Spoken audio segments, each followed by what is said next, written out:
All right, what's going on, everyone? Episode 106. We Yeah. got a lot of action today. How are you guys doing? Ben, where's the mic? The mic is gone. Mic's gone. Mic's gone. No All right, mic. mic.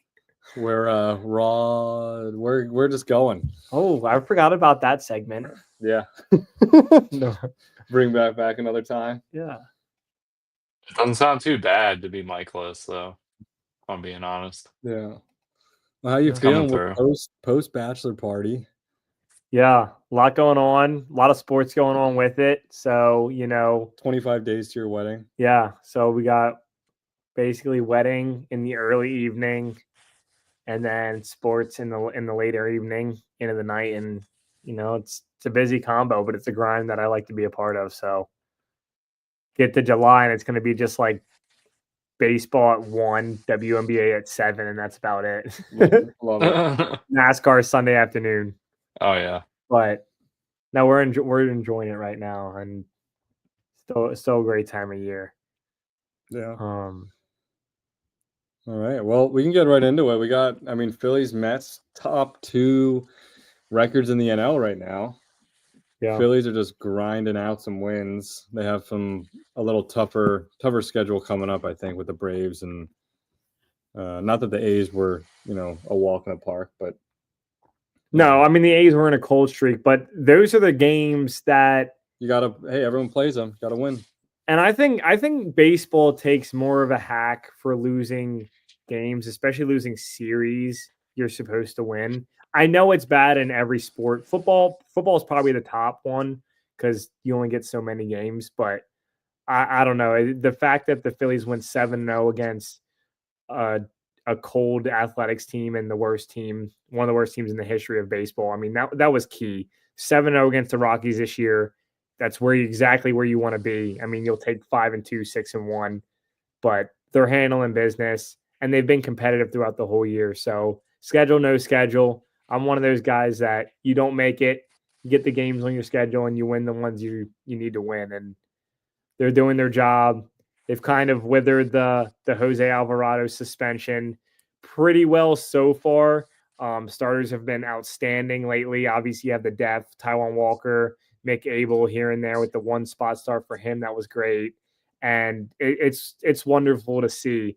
Nola hasn't been on his game, and they still have 2 Cy Young candidates right now, Wheeler, Luzardo. Huge Jesus Luzardo fan. And so, there's still even some upside, you could say, to the starting rotation. And that's been their biggest key. In my opinion, if they can just ride this out, I know they'll try to add a couple pieces at the bullpen, but just utilize all of the starters in the playoffs. I think in 2022, their biggest mistake was they basically were just riding Wheeler and Nola and nothing else. And some of those 4th, 5th starters, you have them pitch 4 or 5 innings and the other guy come in for the other half of the game. You might not even need to use the bullpen necessarily that game. And with some uncertainties in the back end, everyone thought Jordan Romano fixed it, and then he humbled everyone real quick lately. Last week almost blew the game in Sacramento, sorry. But no, overall, I feel high. Harper just got the old Spencer Strider fastball in the elbow. X-rays already came back negative. Feel good about that. Makes you hate Spencer Strider a little more. Thanks, Spencer. Have fun with your 500 year in Atlanta. Hopefully. Careful, don't poke the bear. Don't poke the bear. I'm poking. I'm poking it. 3rd place. 4th place. The Nationals are going to pass them. I can't bet on the Braves to finish 4th, but they're not looking as hateable and as good right now, and I love it. So I feel good where the Phillies are at, and I think they're playing great team ball, and they're not just relying on the home run either, which I also love. Yeah, I totally agree with pretty much all those points. And the thing you said about the starting pitching, I definitely agree with. They're gonna have to ride it out, and especially try to stretch these guys to get them back into like getting to the 7th inning, which I feel like is gonna be key. Because if they don't do that, it's just gonna put more work on the bullpen, and not that the bullpen's bad, but it's still not where it should be. I feel like to match this team level, like the offensive output has been good, but they definitely could use top end relievers, and they just haven't had that the last few years. So I feel like until they get that, they should just be in the mode of having the starters go, and it's tough to go 3 times through the lineup.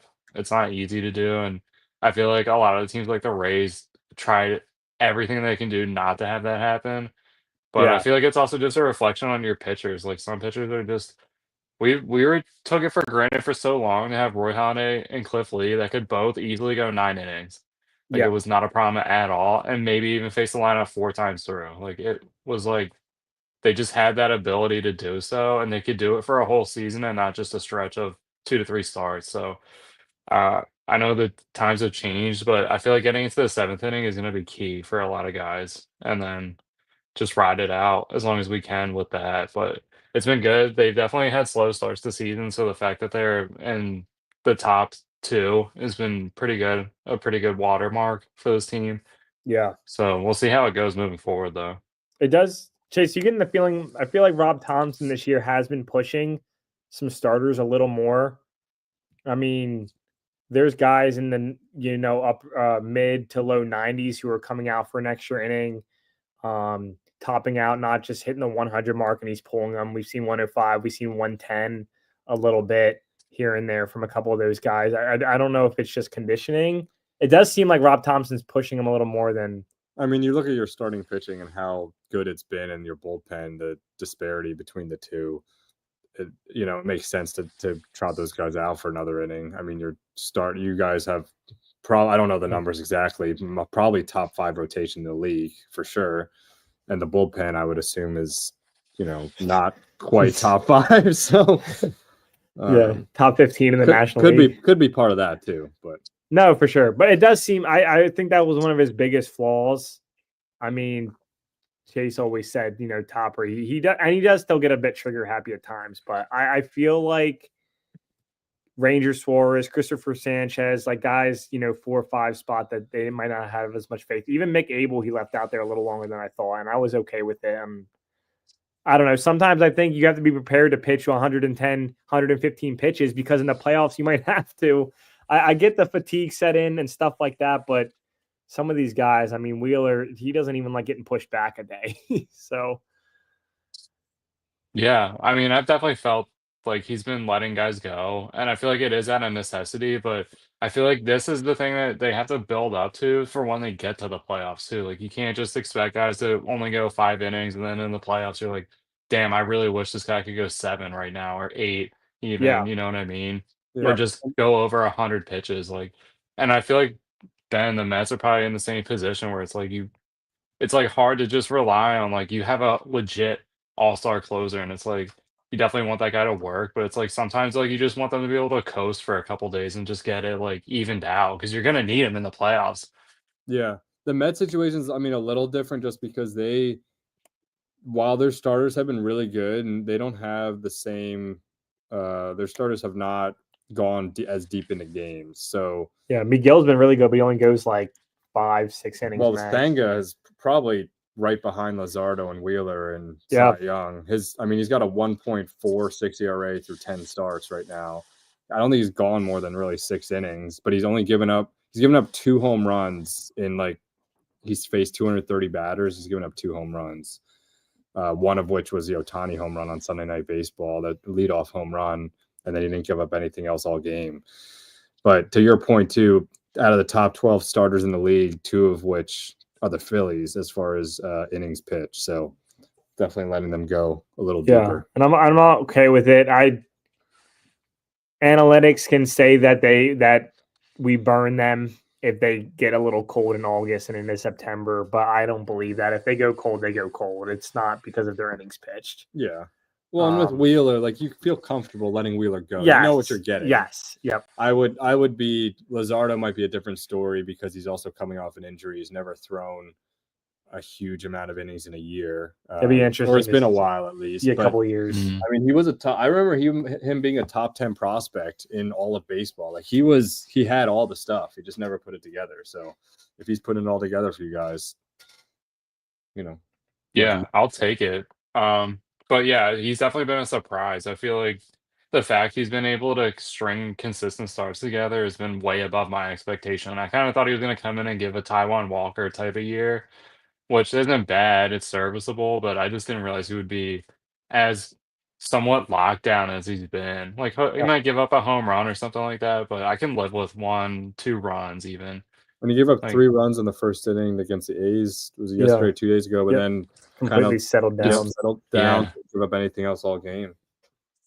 Yeah, I feel like that's key. Like to It's get hard to all these do. guys in those positions, like they've struggled so much in the playoffs, and I feel like when it wasn't going their way, they just had a tough time being resilient in that aspect, like and I think it's because they get coddled in the regular season, like, they just don't get put in high pressure positions, it's like, yeah, what does game 56 matter? And it's like, it matters because in October, this guy might build off of that experience, like and there's gonna be plays that people make that they don't make now that they're gonna make in the fall. Like, it's just one of Yep, those things. The season's so long. It's Yeah. 160, it's double, it's yep, like triple what football is, yep. double what the other 2 sports are. It's like so much can happen Still in just this May. time frame.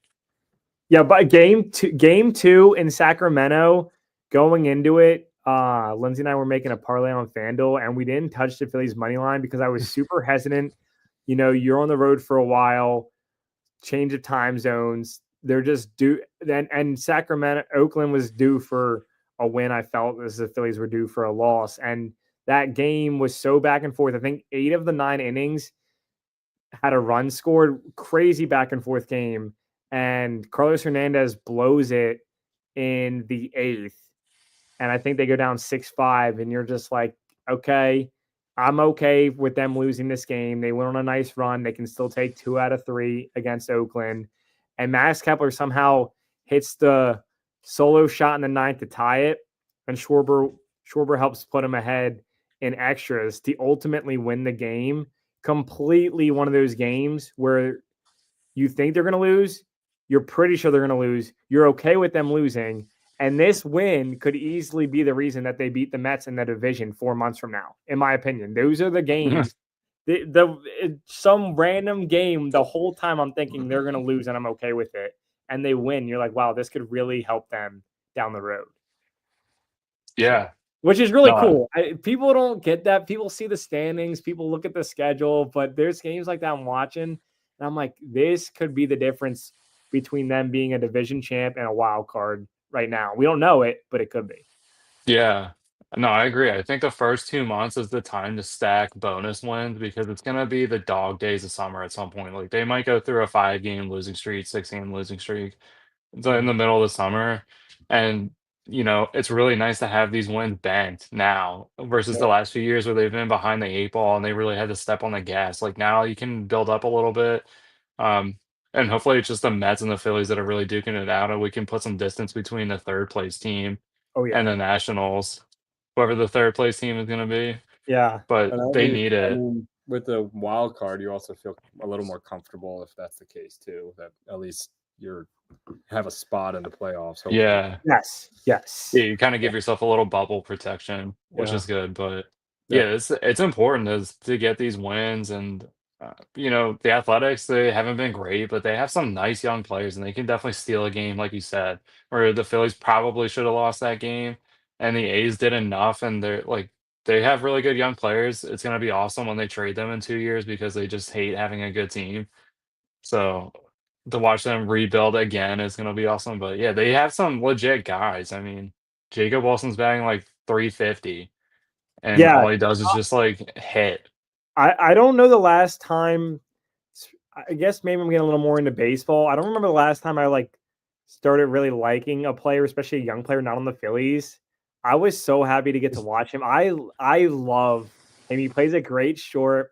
He's all over the place in the batter's box, like like an Ichiro type player where he's just moving around, and somehow it's just the strikeout to walk ridiculous ratio. He doesn't really walk, but he doesn't strike out either. Just puts the ball in play. Yeah, there's some double plays and can come out of it, but he does the best thing you can do in baseball and puts the ball in play. And he's awesome in 2025. One of those types of stat lines that you wouldn't think a player would be having right now, especially someone like on the Athletics just hitting in a minor league field in Sacramento, California. But I'm becoming a big fan. I might have to start looking for some cards. I'm sure they're already priced fairly hefty, but get myself a Jacob Wilson card. I just want to say it's crazy. Like some of these numbers, this is like we're going into some Are you advanced sharing this? metrics here. Yeah. But it's kind of crazy. Like his barrel percentage is so low, but he squares up the baseball at such an elite rate. It's ridiculous. Like he's top in the like some of this stuff is like exit velocity is so far lower, but then like some of this is just it's a wild, yeah. He can just find the ball. Yeah. It's It's crazy, especially for a rookie. But I feel like Yeah. some players this year have like really been hitting all like this might be the season. Maybe I don't know. Maybe it's recency bias, but I definitely feel like there's a handful of guys that are like way over 300 for this far in the season, which seems impressive. Yeah. And I mean, he was a six overall pick in 2023. So obviously he was projected to, be a great player, but to do what he's doing, I don't think anyone would think that. I mean, he's coming up to bat and you just know. I'm like, he's putting this ball in play. I'm hoping it's a ground ball. Yeah. But just a lot of fun. I was glad to get to watch him a few games out, and I stayed up late to watch those games. So yeah, him and Arias would be fun in the All-Star game or just like a lineup of some sorts. Yeah, I saw just to watch them hit. Arias is on pace to have 16 strikeouts this year. That's so crazy. I love 16 strikeouts all year. Yeah. Is that the lowest all time for someone to play a full season? That's a great question. I guess we'll have to get at least in recent years. I feel like if you start going back 60, 70, 80. Yeah, I'm sure old Hoss Radburn would be up there. Nelly Fox, maybe even. Some of our old boys. Joe Sewell struck out 114 times and 7,132 at bats. What was that? What is that? It said once every 63 games. Yeah. Played 1920. Okay. 100-year mark. His most ever was 20 strikeouts in a year. And that's like 650 plate appearances. Yeah, but he had some years. Okay, full season, he's still getting less than 10. Yeah. This year, in 1925, he had 608 at bats and 4 Ks. No way. One home run and 98 RBIs. This guy is Arias. That's a lot of RBIs for not hitting homers, right? Yeah, I don't know modern. This guy must have just been cranking doubles or something. He is a Hall of Famer, but I don't know. Yeah. I mean, Arias last couple years. Yeah, I mean, in 2023, Arias at 34 Ks. He's got 5 Ks right now through 185 at bats, which is crazy that he's still 5 strikeouts. Yeah. I also saw though he's one of 7 players in the league to still have not barreled up a baseball. Barrel, considering like the actual stat of barreling a baseball, which is like launch angle and exit velocity or something. Which is why his average is probably a little lower still, too. Yeah, he's still only hitting 281. Still a career 320 hitter. That's absurd. And he's probably going to finish over 300. How can you not love these players? Hey, milestone watch, 101 hits away from 1,000. Why do players like Aaron Judge more than him? Aaron Judge is hitting almost 400 right now. It's pretty wild. I don't, That's fair. That's actually very fair. He's hitting career 294 hitter. Okay. 398 right now. Just crazy. Okay. Never mind. Maybe I was just hating to hate. I appreciate that. All right, I'll talk quick about the Mets before we get into NBA playoffs. Mets went so they somehow took 2 out of 3 from the Dodgers after just looking terrible. I knew they were going to have a tough stretch. They had 3 against the Red Sox 3 against the Yankees, 3 against the Red Sox, and then 3 against the Dodgers. Knew it was going to be tough. Their offense kind of went away. But to take 2 out of 3 from the Dodgers the way that they did, especially the game 1, they tied it up in the 9, down 5-2, come back 5-5. I was like, oh, the Mets are going to lose this game. Bottom of the 10th, they get the best case situation. They get Acuna on second, then Lindor, Nimmo, and Soto, and they don't get anything. Like, they're going to lose. get out of it in the 11th. Then they get bases loaded, 1 out in the 11th. I'm like, oh, they're going to win. Grounded to a double play with 1 out. Like, oh, okay, they're going to lose now. 12th inning, they get out of it again. Then the bottom of the 12th, they get the same situation. They get Acuna on second, Lindor, Nimmo, Soto. They get nothing. And then they lose in the 13th. Exactly what we my. just said about the Phillies game Yeah. 2 is exactly the opposite of what you just experienced. So then you go into the next game against the Dodgers feeling like, well, now this, like, it feels like, and we used all of our pitchers, all of our bullpen, just because it was a rain delay for an hour and a half. So the starter only went 2 innings. Yeah. And so, And you want to win the game. It's a winnable game. Yep. And we lost. And then we took 2 out of 3 from the Dodgers, which was huge. And now we get to have the White Sox, which is a nice sigh of relief and feels like winnable games. It's pretty amazing where they're at, considering how some of their players have performed. I mean, this is where David Stearns, as you know, president of baseball operations, is doing what he's doing is just incredible. To have like guys like Max Kranick and Reed Garrett anchoring the bullpen right now, both of which, like, Reed Garrett was a waiver claim. Max Kranick is a 29-year-old rookie who's been in the Mets farm system for I don't know how many years. Both are, like, you know, absolutely dominating. Are you on the Reed Garrett train now? It's hard not to be. He's got an under 1 ERA. Okay. He closed out a game the other night. Okay. I don't know how many times I've heard, oh, they're bringing in Reed Garrett. Dude, he a lot of times he made me really, really nervous last year. But I mean, he's been lights out this year. You trust him? I trust him right now, the way he's pitching. Okay. Yeah. Okay. Last year, it felt like every time he would get the leadoff guy on, and then he would just be working out around that. 3 weeks from now, we'll do a Reed Garrett check-in. Yeah, we'll do a Reed Garrett check, and that's fair. We'll just see how Reed Garrett's doing. Braza, I mean, everyone that they've in their bullpen has been so good, which is really what's making them successful. And then the starting pitching doing what they're doing. David Peterson, Senga. They still have not gotten Sean Manaea or Frankie Montas back, their main 2 starters. Montas has actually just started a rehab assignment, so he might be back here soon.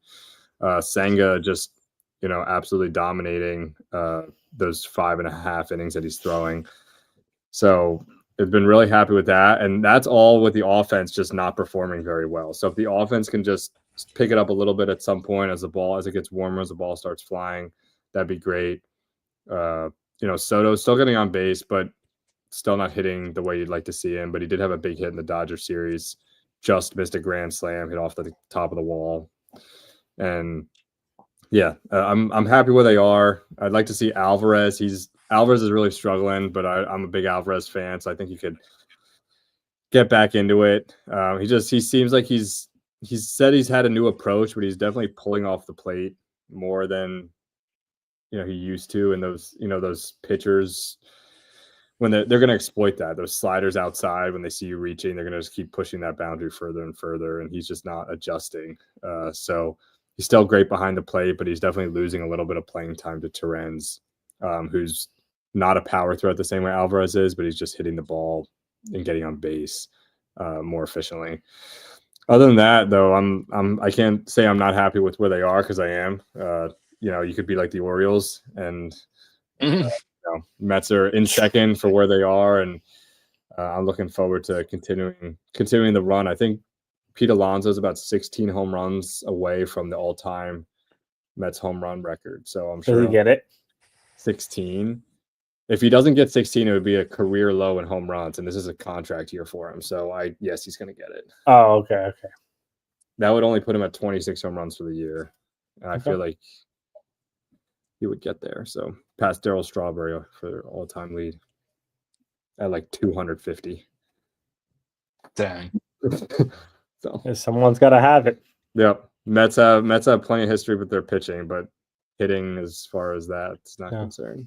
Yeah. So That's crazy. We'll see. Mets and Phillies don't play till your wedding. So yeah. Other than that, yeah, it's crazy team. I mean, Mets, Phillies, even recent years success, and then it's like they each have 2 rings. I'm watching the A's, and they just have the banner in the outfield, and it's like there's 7 or 9. Like I think it's 9 championships the A's have. It's like some ridiculous number. They haven't won since like 1980 something, and it's just so wild how franchises like them, Pittsburgh, and they just get these. I don't know. You get a cheap owner. You don't want to sign players. The money's different nowadays, and times have changed. Yeah. We're still sitting at 2 rings each, so we can't really say much. Or at least you've seen one of your rings. Yeah. At least I have. I feel like it's a different 2 rings. Yeah, it's great seeing one, Ben. So I love to see let's it move on sometime. to a place where you might see one. Right now. All right. Well, Knicks Pacers. Yeah, game 1. I don't even the emotions I went through in that game. I don't even know how to describe it. The Knicks weren't even playing bad, and that's like I can't even say like, oh, the Knicks they did blow it. There's no doubt about it, but Yeah, the Pacers just shot out of their mind, and like the threes that they were making, like just absolutely absurd. I mean, and then the Knicks would come down and hit a layup, and it's like okay, and then they hit another 3. The Knicks would come down and hit another layup. It's like okay, but then you see the lead going from 6, and then it goes to 5, and then all of a sudden it's 4. And it's like holy crap. And then they lose. Yeah. You're like, holy crap, Naismith can't miss a shot. Literally can't miss a shot. 2014 Spurs style, where you don't know who's even going to freaking beat you. But they're shooting game 2. out. I mean, I watched some and then I turned it off because it wasn't super competitive. No. Game 3, I mean, credit to the Knicks. They dug deep. They were down 20 at one point. That's in the NBA. You cannot go down 3-0. You just can't. No, still never happened. And that was a must-win game, and they played like it. And I know you don't love Cat, but he played really well, especially. Wait, what? I said you don't love Cat. No, I do. You love Cat. I don't love Cat. That's what I said. You don't love Cat. Well, you're acting like he's like my least favorite Knick. That's not what I said. I just said you don't love Cat. Okay, I don't love Cat. Not great, by the way. The game's on that the Knicks gave up 43 points in the first quarter. I mean, because I'm just saying if the Knicks are going to give up 43 points in the first quarter, that's how the Pacers want to play. They want to play fast pace. They want to shoot. They want to continually shoot the 3. And the Knicks cannot keep up. Let's just break it down plain and simple. The Pacers are playing how they want to play, and that's why they're winning these games. Yep. They're running, they're scoring, the pace is high. The Knicks cannot grit and grind out a win if the Pacers are scoring 40 a quarter. No, and that's the thing. The Pacers are also gritty and can grind with them, but the scoring seems to come in. The Knicks haven't found those bunches, and you can make an argument. Are the Knicks getting tired? I don't know. Maybe they're starting to wear on them, and this could be the whole Thibodeau thing in the ground. I mean, Kenny Smith at halftime. Did you hear the line he dropped? He was like, "If this was a baseball game and he wouldn't even use 9 players." Oh my gosh! So he's not wrong. It's the problem in the playoffs is that every series is different, and you need to make adjustments. And I think Thibodeau's career as a head coach doesn't always do that. I mean, even in Chicago, I remember the Sixers beating them as the A seed. Yeah, they had a couple star players go down. Thibodeau as a coach? Yeah, he was I'm pretty sure he was the coach. D Rose goes down, Joakim Noah goes down, but he still was just clinging to like the other 6 players left, and it's just I don't know. These are NBA caliber players, and the Pacers, the way they play, especially these games, they might not be getting tired for the year, but they're definitely getting a bit tired in these games, and it shows at times when you have guys like TJ McConnell on the court just out hustling everyone for no reason. Doesn't make any sense. But the Knicks have a Josh Hart to equal that. Yes, they have players too, but the Pacers right now are winning these games because they're playing how they want to play. Yeah. So I mean, to your point, it feels like the Knicks are going a little deeper. I mean, Cameron Payne's gotten more minutes than I would have thought. I mean, DJ Wright's out there right now. Yeah. I don't know the last time I've ever seen him. I don't know the last time he's played in a game. Yeah. Yeah, probably when Brunson was out for that stretch. He probably got some time. Not DJ Wright. Did I say DJ Wright? DeLon Wright. Good Lord. It was so confident. I was like, maybe it is DJ. There's a lot of Wrights. I know, but I was like, wait a second. That's not right. DJ Augustin. But yeah, I mean, it'll be a good series. I can't complain if they don't win this, but it feels like they have a legitimate chance to win game 1. They're down. At this moment, they're down 2-1. Let's just say they lose this game because there's been no home team to win. The Thunder looks so good, though. I don't know. Yeah. So do you have any – Knicks go down 3-1 tonight. Right now, if you're listening to this podcast tomorrow, Knicks are down 3-1. Yeah.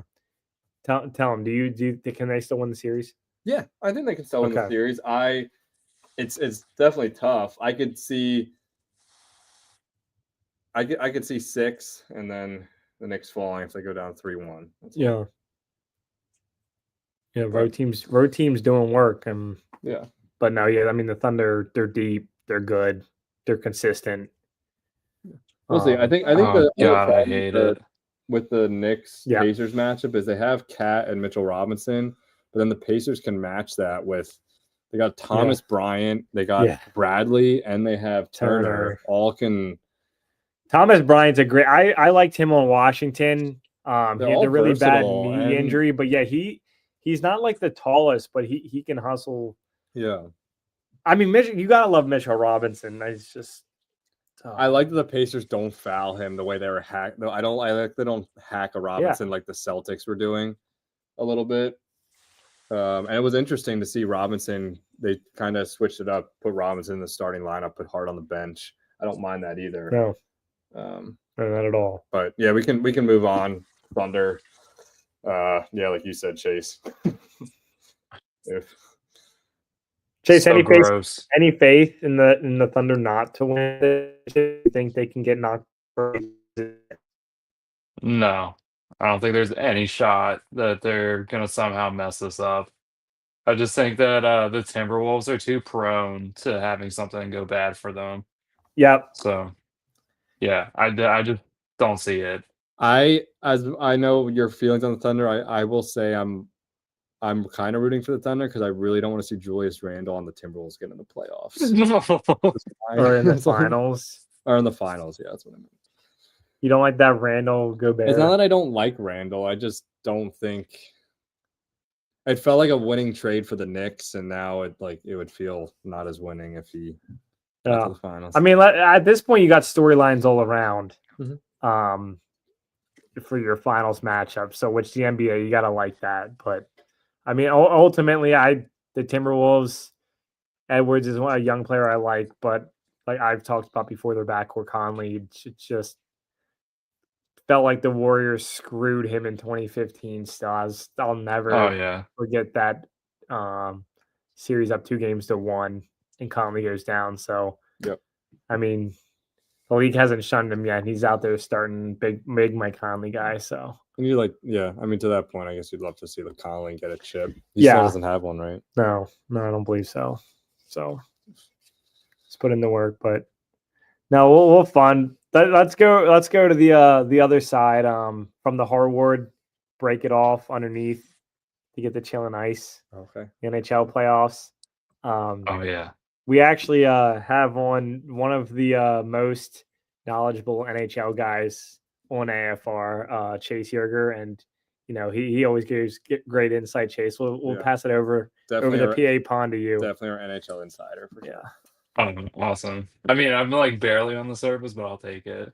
Yeah. But I've definitely watched a lot more hockey this season, and these playoffs still been delivering. If you haven't been watching, you still got time to jump in before the Stanley Cup Finals happen, and check out these teams. But last night, Hurricanes, Panthers. The Panthers have just been peeing off on the Hurricanes, and it's kind of surprising because the Hurricanes are definitely one of the more technical teams. Like the way they pass, the way they play, it seems like I don't know. It's almost like a hockey coach's dream the way they can play. But Florida is just so physical, and they're just willing to put it out there on the line every single time. And I feel like it's been a hard adjustment, but Carolina came back out last night, got a win in the series. They're down 3-1. I still feel like the odds are definitely not in their favor. I feel like they just let too many games get away from them in this series, and they did it early. So thanks for them. Looks like the Panthers. Oh, what were you saying? You think it's a similar situation with the Knicks Pacers? I feel like the Panthers are just playing their game. Yeah, kind of in a way. It kind of just felt like the Panthers were playing fun and loose, and like Carolina's just trying to do everything perfect every time. And it's like Florida, they're not really worried about the details. Like they know how to start the game and how to finish the game. And I feel like Carolina's just trying to do a little bit too much, and it's because it's worked. Like they basically outplayed everyone in the other round so far, or at least got to a position where they were able to force their will onto people, but not like the way Florida does. Like they're just so physical and they hit people, and it's just hard to get anything started on them. Even yesterday, the goal that they got was off somewhat of a breakaway opportunity, and that just hasn't happened against Florida. Like it happened a little bit early in the Toronto series, but they really locked it down, and they got one goal, and then they got two freebies on an empty net. So I really only count that as a 1-0 win. Yeah. And, credit to them, their defense, they held up. They were able to just be in the way of a lot of blocked shots. I mean, Jacob Slavin, I think he blocked like 100 shots yesterday. I don't know. His body probably can't even move today, just how many pucks he was bouncing off his body. But good on them to keep it going, at least extend the series a little bit. You never know. They could, if they come out and get a win here. Um, Back at home, it'll be big momentum, but it's such a Herculean task, and same thing with the other side, the Oilers and the Stars. The Stars were the higher seed going into this, so they, have had home ice opportunities, but the Oilers just outside of game 1, they've come back and just been focused, and McDavid is showing you why he's probably the number 1 player in the NHL just because he can do it all. Might He be a just rematch. Yeah, it's I'm really getting trending in hopeful. that Yeah, I'm getting direction. closer. Yeah, That'd be it's fun. Oilers, I for being a repeat series, I wouldn't hate it. Like, I feel like if it happens in other sports, I'm like, this is dumb. Like if the Yeah, Chiefs football constantly sucks. make it, yeah. Like, I mean, the Panthers, this would be 3 straight times they've made it. that's crazy. It feels like the Oilers too is unfinished business. Like McDavid, like this is it. Like time to get your I mean, ring. Time to get we the cup. talked about it though. If it's a repeat and they lose again, it's like worst case scenario. No, Yeah, you just gotta win. certainly. And Just gotta win. Oh, okay. So easy. I mean, and the tough part about that series is the far East Coast versus the far West Coast again. I mean, they're gonna have to make it a super long series again, and the travel is just gonna wear on these guys. Like, that's tough.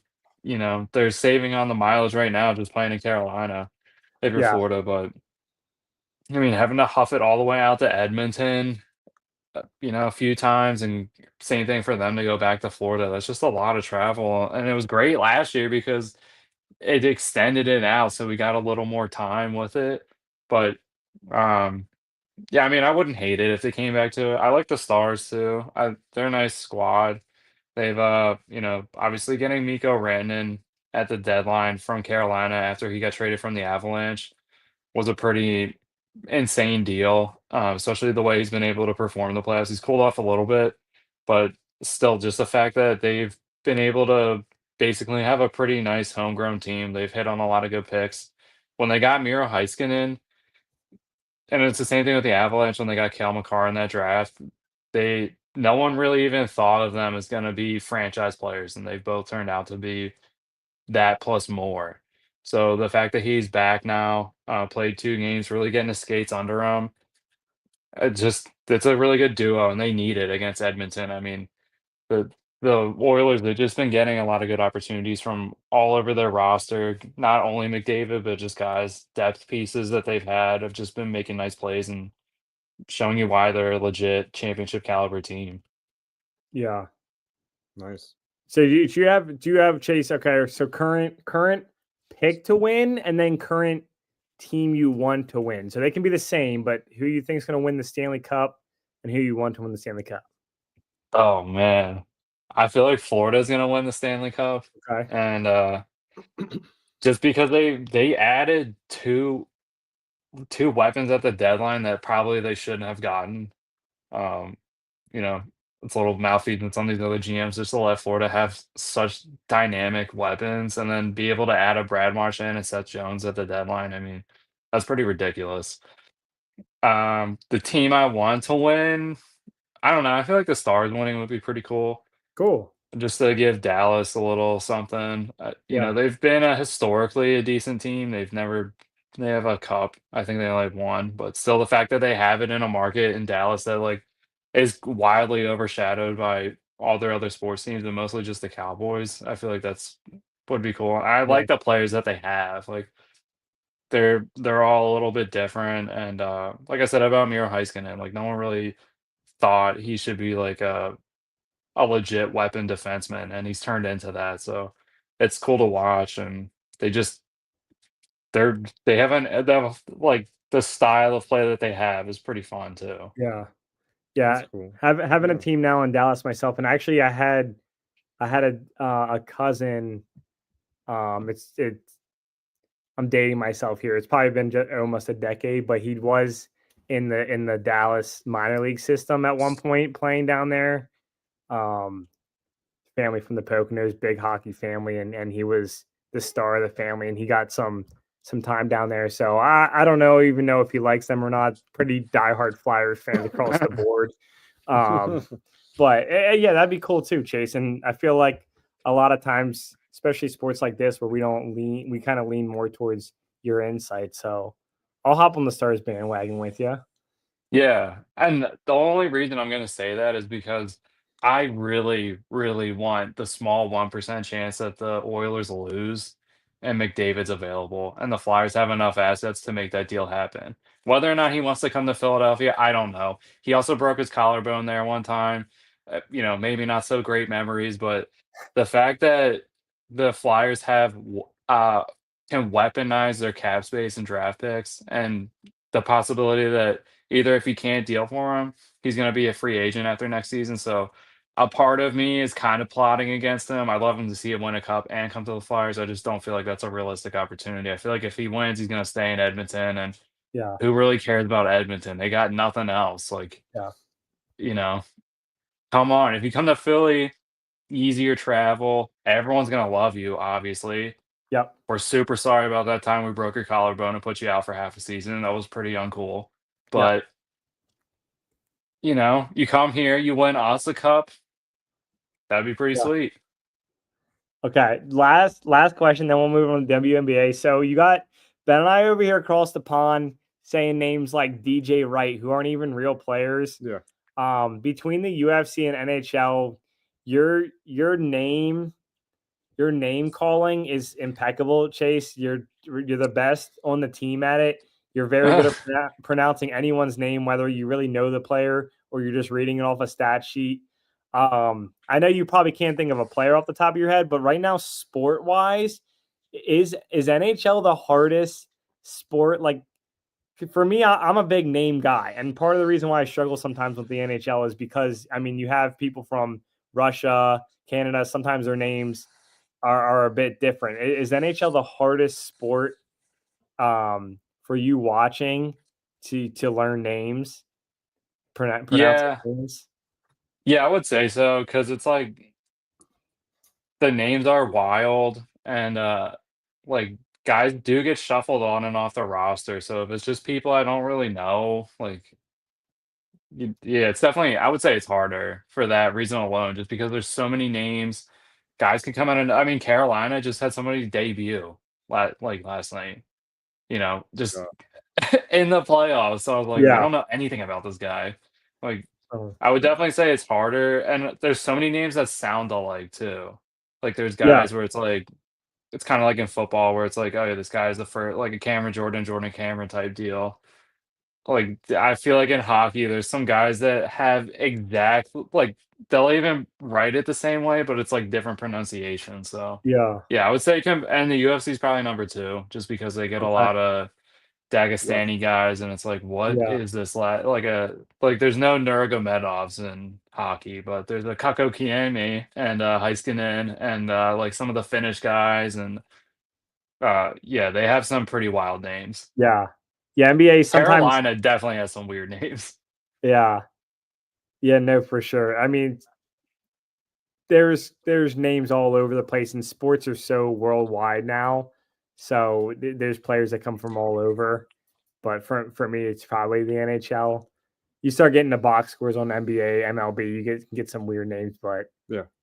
so Yeah, I I feel just like crazy. I mean, you did a great. You're just rattling off name after name, and it's like if I get done and want to Google this guy, I'm not even gonna be able to. So it's like, No, that's true. Yeah. But, I mean, a lot of it's just been watching the playoffs consistently and, yep, like, playing the game a little bit, like NHL 25. So you kind of just recognize some of the names and faces, and like some of it's the numbers too. Like I can put a number to a guy and be like, oh yeah, for Florida you got Lusterainen and Lundell, and like sometimes I feel like I can mix those guys up. Yeah. I will say I tried to play the NHL 17 game that I got for pre-owned Yeah. like 2 weeks ago, and I was terrible at it. I got Oh destroyed. no! The first game I quit when I was down like 6-1 in the second. What the? I'll have to try again. I'll have to give it another go. Yeah, it's hard. I would say it's definitely one of the harder games to play. Like Yeah. but this year's game, like I feel like before I could get like I can make some offensive plays, but this year's game, I don't know what it is, but I can't even get to the blue line. I'm just getting stuffed at center ice. I'm like, I don't know how to play this game. I kept Like doing I don't weird. know if I just aged out of it or what, but I was like, that this game makes no sense. Yeah. Yeah. All right. Well, last topic for today, quick WNBA update. We're all in a WNBA fantasy leagues, which I think is a little helpful name-wise as well, just to keep track of the games, kind of follow it a little more. It helps me, especially with baseball. But I do like I hate the 13 team. I do like that it's a little bit easier, that there's less teams. You can learn the league better. Well, 14 next year, 15, 2027, 16, 2028. So we'll see if I can keep the momentum going. Maybe I can. Yeah. It's a good base and a good time to get in. Yeah, it's true. It is a good time to get in. Yeah. So yeah. But it's been fun to watch so far. I've been trying to follow pretty good. My team, the Sun, are about to be 0-5.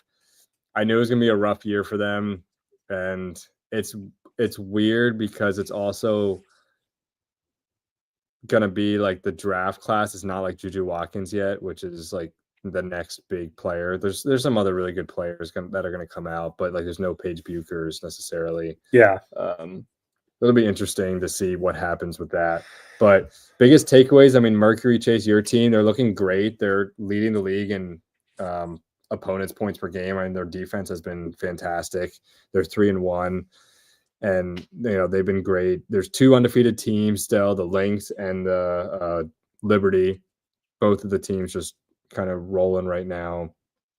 But yeah, I've been enjoying to watch. Caitlin Clark is now down. She's out 2 weeks with a knee injury, so that'll limit the fever a bit. But they still got a lot of good players on their team. I don't really expect it to drop off that much with their players. And locally, Washington, their 2 rookies have been really good to start the year. Citron, Irafen, both of them have been fantastic and really doing well. Just because that franchise in general, they have not played well since Deladon, and 2019 was the last time they won. They've been pretty much since then. They just have been a bad team. They were an amazing team 2019, and then they just, Deladon had some back issues, and then obviously retired. But yeah, the Fever are a great example that the WNBA is a young enough league that you can. I mean.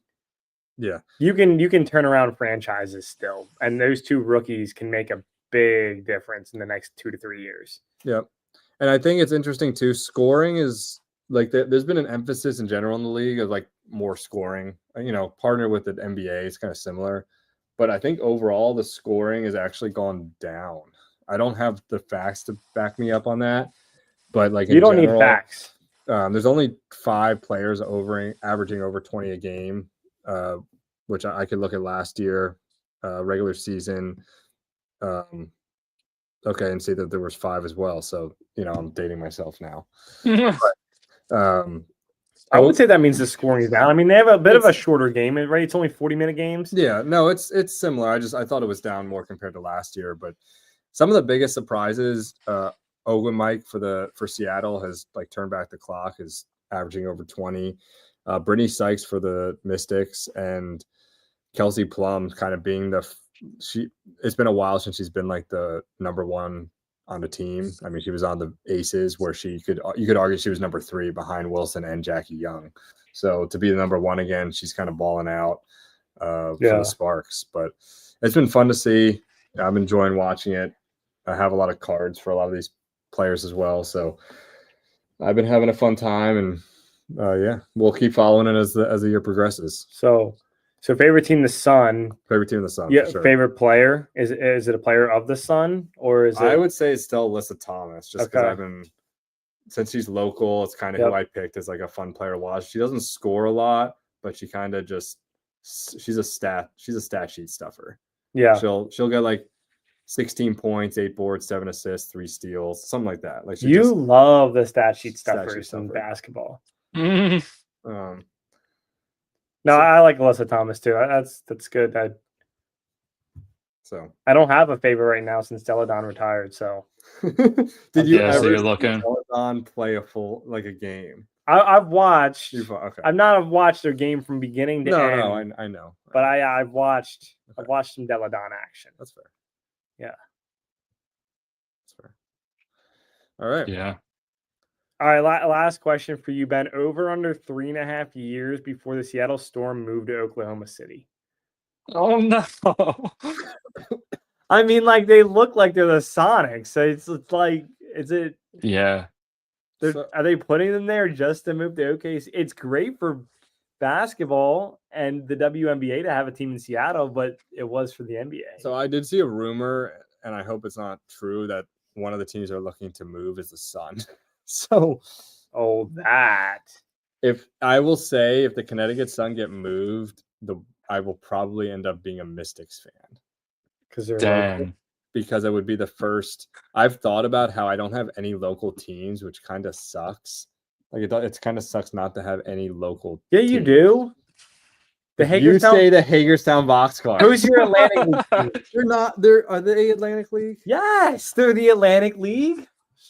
They have like They don't count. I'm sorry, they don't count. They count. There's like Lancaster and York are and, also. and any. I don't have a team. And you have the Red Raiders for your D2 teams. Oh, They're okay. local. All right, where this is at now, so we'll cut it off. We appreciate everyone. So wait. No. Let's finish the conversation. Do you want the Sun to move? No, I don't want the Sun to move. Okay. I would like them not to move. I think it's cool. Connecticut has a team. Yeah, you don't have any Connecticut teams. No, I think I would love them. Well, you to have stay. UConn, but I think professional. I think professional teams in general, that like states that only have one team, like, and WNBA is not even a major sport. Like they should keep them there. Yeah, I agree. I hope they keep them. I don't want them to move. They should be able to be fine in the Northeast. Yeah, and they Does play at Boston the have a team? They Boston play at the doesn't have a team, Mohegan right? Sun, which is basically it's a casino. The casino has plenty of money to keep them there. Boston doesn't even have a team, right?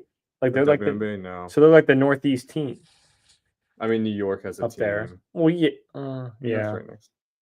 I guess. Yeah, I mean it's just New York. But like right now, you live in Maine. You're probably a Connecticut Sun fan, right? I guess. Over the Celtics, especially right now. Yeah. I guess that's true. There's no Vermont. All right. Vermont should get a sports team.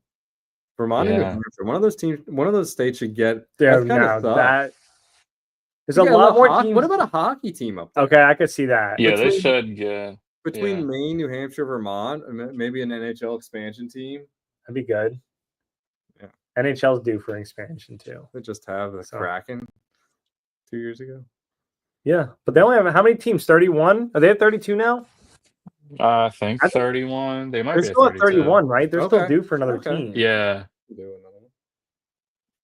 I mean, they keep like kind of talking about it. I think it was hard because of Utah relocating, or Arizona formerly. I Yeah. feel like they had to wait for that to settle, and then now they can like try to figure it out. But Yeah.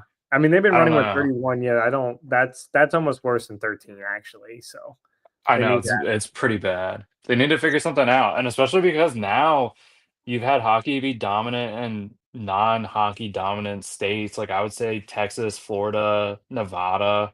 Yeah. Like it's so these unattractive. teams have been made. Yeah, you don't think that they would be obviously ice hockey destinations, but they have been for what that's worth. So I feel like that opens up a few more states than what you've been expecting them to probably be even looking at before. Like I don't think Florida needs a third team. That'd be a little overkill. Yeah. I'll also freak out if OKC gets a team. Yeah, if Oklahoma City or Atlanta gets a team, it's gonna be like, If okay. Atlanta gets a team, No. No, they had two chances and it didn't work out. So let's move on there's from no Atlanta. So Yeah, I just went on a thing about saying Southern State should have an opportunity, but I mean Atlanta, you burned your chances. You're Yeah. out. Yeah. Yeah. So All right. Well, that was a good podcast, boys. I think we'll end it there. Episode 106. We'll be back with 107 here next week. So, all right. Peace. See you guys. by the way, if